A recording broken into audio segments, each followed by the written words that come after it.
Mr. Collins was not a sensible man, and the deficiency of nature had been but little assisted by education or society, the greatest part of his life having been spent under the guidance of an illiterate and miserly father, and though he belonged to one of the universities, he had merely kept the necessary terms without forming at it any useful acquaintance.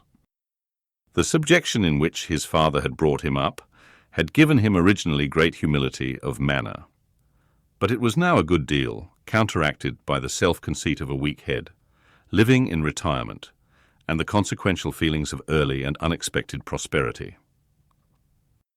A fortunate chance had recommended him to Lady Catherine de Bourgh when the living of Hunsford was vacant, and the respect which he felt for her high rank, and his veneration for her as his patroness, mingling with a very good opinion of himself, of his authority as a clergyman, and his right as a rector, made him altogether a mixture of pride and obsequiousness, self-importance and humility.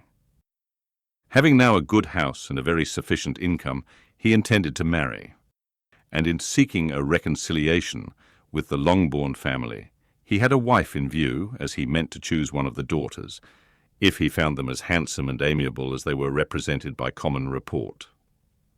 This was his plan of amends, of atonement, for inheriting their father's estate, and he thought it an excellent one, full of eligibility and suitableness, and excessively generous and disinterested on his own part. His plan did not vary on seeing them. Miss Bennet's lovely face confirmed his views, and established all his strictest notions of what was due to seniority. And for the first evening, she was his settled choice. The next morning, however, made an alteration, for in a quarter of an hour's tete-a-tete with Mrs. Bennet before breakfast, a conversation beginning with his parsonage house, and leading naturally to the avowal of his hopes that a mistress for it might be found at Longbourn, produced from her, amid very complaisant smiles and general encouragement, a caution against the very Jane he had fixed on. As to her younger daughters, she could not take upon her to say, she could not positively answer, but she did not know of any prepossession.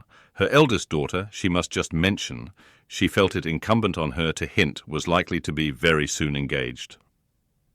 Mr. Collins had only to change from Jane to Elizabeth, and it was soon done while Mrs. Bennet was stirring the fire. Elizabeth, equally next to Jane in birth and beauty, succeeded her, of course. Mrs. Bennet treasured up the hint, and trusted that she might soon have 2 daughters married. And the man whom she could not bear to speak of the day before was now high in her good graces. Lydia's intention of walking to Meryton was not forgotten.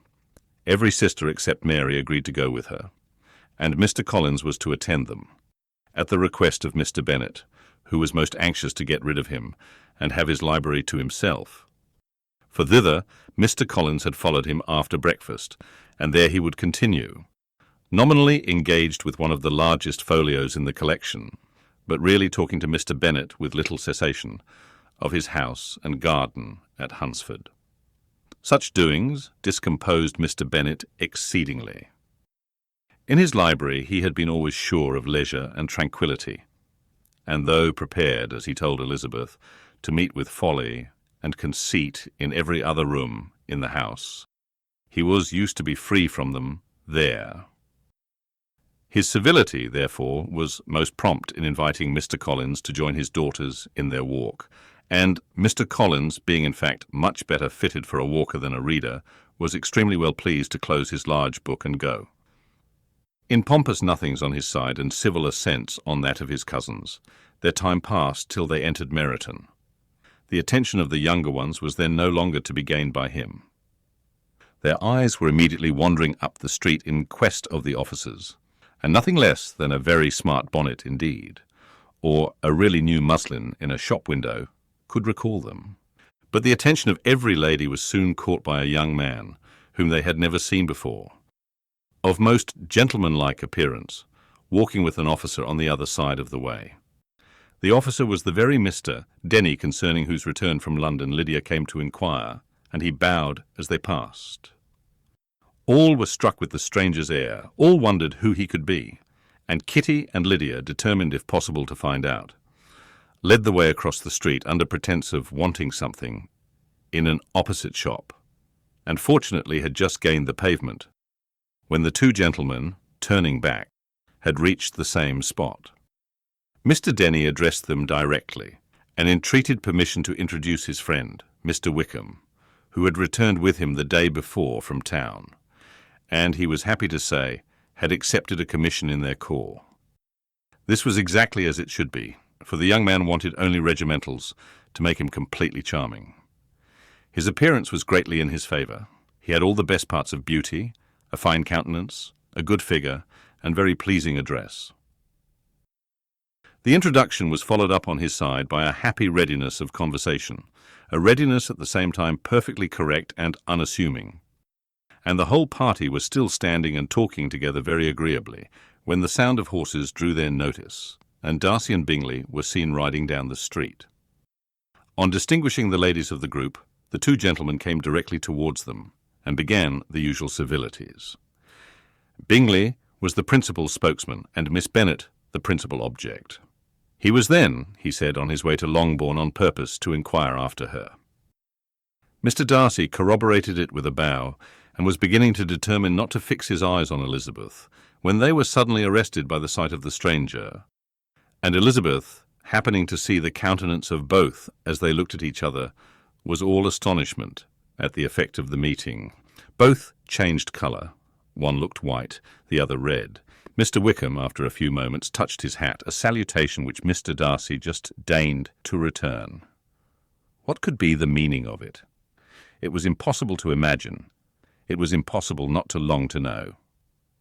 In another minute, Mr. Bingley, but without seeming to have noticed what passed, took leave and rode on with his friend. Mr. Denny and Mr. Wickham walked with the young ladies to the door of Mr. Phillips's house, and then made their bows in spite of Miss Lydia's pressing entreaties that they would come in, and even in spite of Mrs. Phillips's throwing up the parlour window and loudly seconding the invitation. Mrs. Phillips was always glad to see her nieces, and the two eldest, from their recent absence, were particularly welcome, and she was eagerly expressing her surprise at their sudden return home, which, as their own carriage had not fetched them, she should have known nothing about if she had not happened to see Mr. Jones's shop-boy in the street, who had told her that they were not to send any more drafts to Netherfield because the Miss Bennets were come away, when her civility was claimed towards Mr. Collins by Jane's introduction of him. She received him with her very best politeness, which he returned with as much more, apologizing for his intrusion without any previous acquaintance with her, which he could not help flattering himself, however, might be justified by his relationship to the young ladies who introduced him to her notice.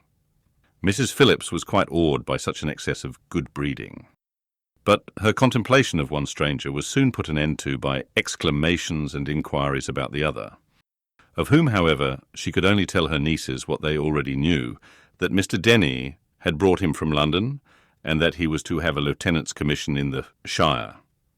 She had been watching him the last hour, she said, as he walked up and down the street, and had Mr. Wickham appeared, Kitty and Lydia would certainly have continued the occupation, but unluckily no one passed the windows now except a few of the officers, who, in comparison with the stranger, were become stupid, disagreeable fellows.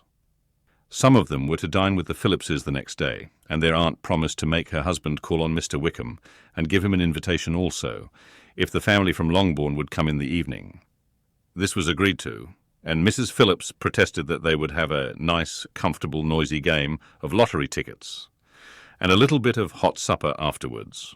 The prospect of such delights was very cheering, and they parted in mutual good spirits.